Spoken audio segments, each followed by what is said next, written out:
বিএনপির সাম্প্রতিক আচরণগুলো হয়ে উঠতেছে ভয়ঙ্কর রকমের ফ্যাসিস্ট। আমার পেজে এসে একজন বা দুইজন না, একাধিক মানুষ হুমকি দেয়, কেন বিএনপি সমালোচনা করি, খুন করে ফেলার হুমকি দেয়। আওয়ামী লীগও হুমকি দিত ইনবক্সে, আর প্রকাশ্যে ওরা হুমকি দিচ্ছে 32 নম্বর ভাঙার পরে, কিন্তু বিএনপির কোনো ভয় ডর নাই, প্রকাশ্যে হুমকি দেয়।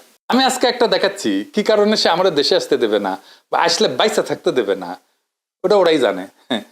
এরা ক্ষমতা আসলে কি করবে আল্লাহ মালুম।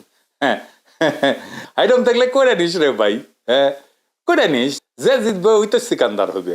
হাইডম থাকলে তুই আমাকে দেখে নেবো, আমার হেডম থাকলে তো করে দেখে নেবো। এটাই রাজনীতি। রাজনৈতিক দল তার আশেপাশে বন্ধু রাখে, যারা ঠিক দল করে না কিন্তু একটা লুজ সম্পর্ক থাকে তাদের সাথে। আওয়ামী লীগের কাছে কিন্তু মাস্টার ছিল, সেজন্য আওয়ামী লীগ এতদিন রাজত্ব করতে পারছিল। বিএনপি সবাই শত্রু বানায়, এদের কর্মীদের রাজনৈতিক শিক্ষা এতই দুর্বল, এরা যখন দাবরানির উপরে থাকে তখন কেসো হইয়া থাকে, আর যখন ক্ষমতার গন্ধ পায় তখন নেকড়ে হইয়া ওঠে। যাই হোক, এগুলো নিয়ে আলাপ করবো পরে, নির্বাচন আসুক, ক্যাম্পেইন করে দেবো, দেখাই দেবো জনগণকে কাদের ভোট দিতেছেন, দেখেন কিছুই হবে না হয়তো, কিন্তু আমি খায় না খায় কন্টেন্ট বানাবো। শুধু আমরা যে গালিগুলো দিছে বিএনপির কর্মীরা, সেগুলো কম্পাইল করলে না 10টা এপিসোড হয়ে যাবে।